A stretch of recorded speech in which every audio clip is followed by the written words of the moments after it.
నెల్లూరు జిల్లా ఉదయగిరి నియోజకవర్గ టీడీపీ అభ్యర్థిగా కాకర్ల సురేష్ నామినేషన్ దాఖలు చేశారు. ముందుగా వింజమూరు వెంకటేశ్వర స్వామి ఆలయంలో ప్రత్యేక పూజలు నిర్వహించి ర్యాలీగా వెళ్లారు. ఉదయగిరి పట్టణంలో భారీ జన సందోహం నడుమ ర్యాలీ నిర్వహించి నామినేషన్ పత్రాల్ని అధికారులకు అందజేశారు. తన నామినేషన్ కి వచ్చిన ప్రతి ఒక్కరికి కాకర్ల సురేష్ ధన్యవాదాలు తెలిపారు. దీనిపై మరింత సమాచారం మా ప్రతినిధి నరేష్ అందిస్తారు. ప్రస్తుతం మనం ఉదయగిరి నియోజకవర్గంలో ఉన్నాం. ఈరోజు ఉదయగిరి నియోజకవర్గ ఎన్డీఏ తెలుగుదేశం కూటమి అభ్యర్థి కాకర్ల సురేష్ నామినేషన్ దాఖలు చేశారు. ఈ నేపథ్యంలో ఉదయం వింజమూరు నుంచి స్టార్ట్ అయినటువంటి ర్యాలీ భారీ ఎత్తున అంగరంగ వైభవంగా కొనసాగింది. వేలాది సంఖ్యలో కాకర్ల సురేష్కు అపురూప స్పందన లభించిందని చెప్పుకోవచ్చు. ఈ నేపథ్యంలో ఉదయగిరికి సంబంధించినటువంటి ఆర్ఓ కార్యాలయంలో కాకర్ల సురేష్ ప్రస్తుతం యొక్క నామినేషన్ పత్రాలు వేసిన తర్వాత బయటకు వచ్చారు. సో మనతో పాటు కాకర్ల సురేష్తో పాటు ఆయన అభిమానులంతా కూడా కార్యకర్తలంతా కూడా ఉన్నారు. ఒకసారి మన విజువల్స్లో చూస్తే భారీ ఎత్తున ఈరోజు నామినేషన్ దాఖలు చేసిన జరిగింది. ఇంజమూరు నుంచి ఈరోజు వేలాది సంఖ్యలో ఆయనతో పాటు దాదాపు 10,000 మందికి పైగా కూడా కార్యకర్తలు పాల్గొన్నారు. సో మనతో పాటు సురేష్ గారు ఉన్నారు. సురేష్ గారితో మనం మాట్లాడే ప్రయత్నం చేద్దాం. సురేష్ గారు చెప్పండి, ఈరోజు ఒక పెద్ద ఘట్టం అని చెప్పుకోవచ్చు. నామినేషన్ ప్రక్రియ పూర్తయింది. ఎలా ఉంది ఈరోజు ప్రజాస్పందన ఏ విధంగా కొనసాగిందని చెప్పుకోవచ్చు? మీరు చెప్పినట్టుగా ఉదయగిరి నియోజకవర్గం తెలుగుదేశం పార్టీలో ఇది ఒక పండగ రోజు. మామూలుగా నామినేషన్ కార్యక్రమం అనేది ఒక పండగ రోజు కింద చూస్తారు. ప్రతి కార్యకర్త ప్రతి లీడరు, గ్రామస్థాయి నాయకులు కానీ, బూత్ ఇన్ఛార్జీలు కానీ అందరూ కూడా ఈ కార్యక్రమానికి అటెండ్ అవ్వడం జరిగింది. ఈ రోజున వారు ఇచ్చే ఆదరణ ఈ రోజున చూశారు. మీరు ఉదయగిరి నియోజకవర్గంలో కొన్ని పెద్దవాళ్ళు కూడా పాపం ఇంతలో ఎండలో కూడా పెద్దవాళ్ళు ఆశీర్వదించడానికి వచ్చారు. వారందరూ కూడా నా ధన్యవాదాలు తెలుపుకుంటా ఉన్నాను. అలాగే అన్ని మండలాల నుంచి 8 మండలాల నుంచి మనకి ఇక్కడ వచ్చి ఆశీర్వదించడం జరిగింది.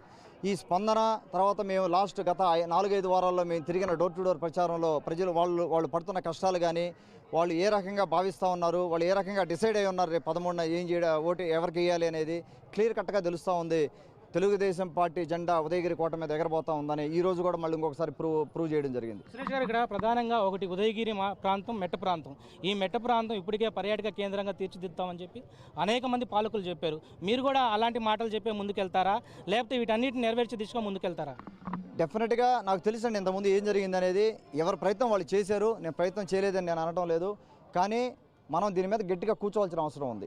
మనసు పెట్టి ఎలాగైనా సరే, నేను ఒక్కడనే కాదు, ఇక్కడ మేధావులు ఉన్నారు, అందరం తలా చేసి దీన్ని ముందుకు తీసుకెళ్లాల్సిన అవసరం ఉంది.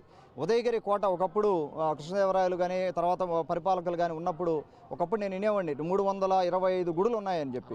365 టెంపుల్స్ ఉన్నాయి ఉదయగిరి కోటలో. కానీ ఈ రోజున మరి ఎన్ని టెంపుల్స్ ఉన్నాయో అవి కానీ అన్నీ కానీ ఉండుంటే టెంపుల్ ఎంతో టూరిస్ట్ ప్లేస్, ఎంతో పెద్ద టూరిస్ట్ ప్లేస్ అయి ఉండేది. మార్కెటింగ్ చేసుకొని ఒక ఎంప్లాయ్మెంట్ హబ్ కింద మారి ఉండేది టూరిజం ఇండస్ట్రీ ఇక్కడ.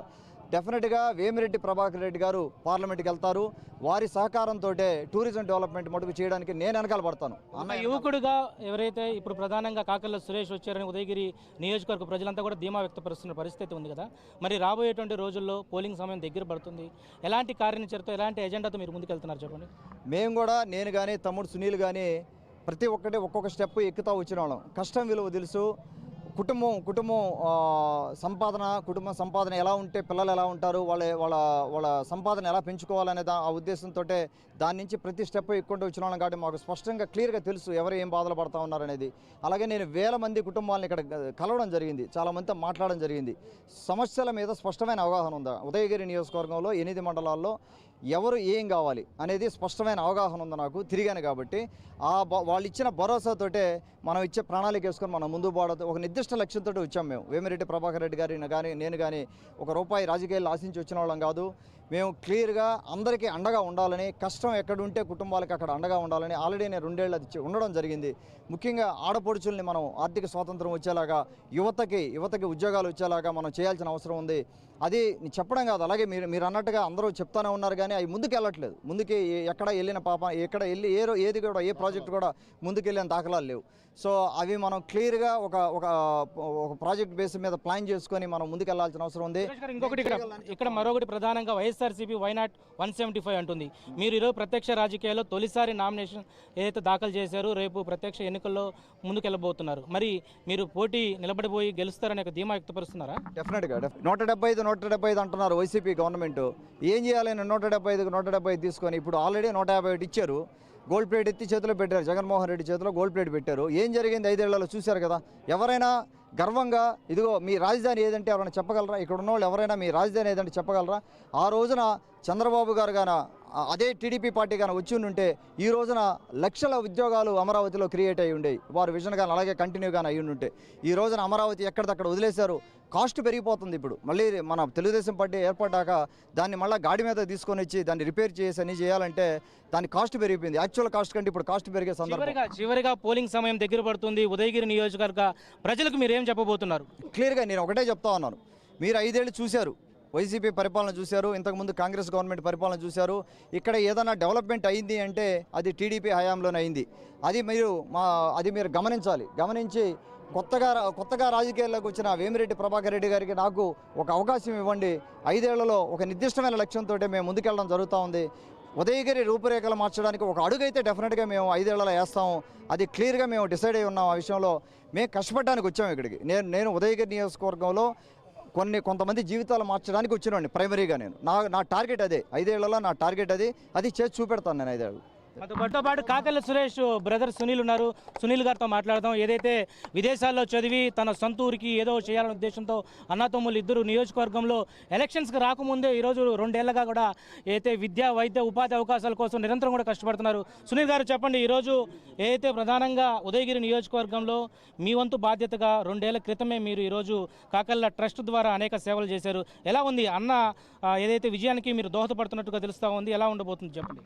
నేను ఇది కాకర్ల సురేష్ తమ్ముడిగా కాకుండా ఒక ఉదయగిరి నియోజకవర్గ ఓటర్గా చెప్తున్నాను. మీరు ప్రజలందరూ ఒకసారి ఆలోచించాలి. ఇక్కడ మేకపాటి కుటుంబానికి 40 సంవత్సరాల నుంచి అధికారం ఇచ్చారు. మీరు 40 సంవత్సరాల్లో జరిగిన అభివృద్ధి ఇంకొకసారి అధికారం ఇస్తే నెక్స్ట్ 5 సంవత్సరాల్లో జరగదు. సో ఒక మిడిల్ క్లాస్ ఫ్యామిలీ నుంచి మీ అందరిలాగానే ఒక చిన్న ఫ్యామిలీ నుంచి వచ్చి కష్టపడి చదువుకొని వృద్ధిలోకి వచ్చి సొంత ప్రాంతం మీద మమకారంతో మంచి జీవితాన్ని వదులుకొని వచ్చి మీ మధ్య తిరుగుతూ 2 సంవత్సరాల నుంచి కష్టపడి పనిచేస్తున్నాడు. అలాంటి బిడ్డకి మీ బిడ్డ అనుకొని ఒక అవకాశం ఇస్తే తన వంతు తను కృషి చేస్తాడు. నేను బలంగా నమ్ముతున్నాను. మీరు ఇప్పటివరకు చూసిన ఎమ్మెల్యేల కన్నా కూడా కాకర్ల సురేష్ కష్టపడి పనిచేసే ఎమ్మెల్యే అవుతాడు. మీకు వారానికి 6 రోజులు అందుబాటులో ఉంటాడు. దీన్ని ఒక ఉద్యోగం కింద భావించి పనిచేస్తాడు. నేను మా అన్నని చెప్పట్లేదు, 40 సంవత్సరాల నుంచి ఒక వ్యక్తిని చూసిన వాడిగా చెప్తున్నాను. రాజకీయాల్లో ఇలాంటి వాళ్ళు ఉండడం రాజకీయానికి ఎంతైనా అవసరం. సో దయచేసి అందరూ విజ్ఞతతో ఆలోచించి మీ బిడ్డ లాంటి వాడిని ఒక అవకాశం ఇచ్చి గెలిపించండి అని మనస్ఫూర్తిగా కోరుకుంటున్నాను. ఇది మొత్తానికి ఉదయగిరి నియోజకవర్గ ఎమ్మెల్యే అభ్యర్థి కాకర్ల సురేష్ ఈరోజు భారీ ఎత్తున నామినేషన్ దాఖలు చేశారు. ఈరోజు వేలాది సంఖ్యలో ఆయన నామినేషన్కు తరలి వచ్చినటువంటి పరిస్థితుల్లో కాకర్ల సురేష్ ఈసారి ఉదయగిరి నియోజకవర్గం నుంచి విజయటంక మోగించేందుకు కూడా సిద్ధపడుతున్నట్లుగా ఇప్పటికే ఓటర్లంతా కూడా తమ వైపు ఉన్నట్లుగా ధీమా వ్యక్తపరుస్తున్నటువంటి పరిస్థితి కనబడుతోంది. ఇది కాకర్ల సురేష్ నామినేషన్లపై తాజా అప్డేట్స్. కెమెరా పర్సన్ వెంకయ్యతో నరేష్, ఉదయగిరి నుంచి.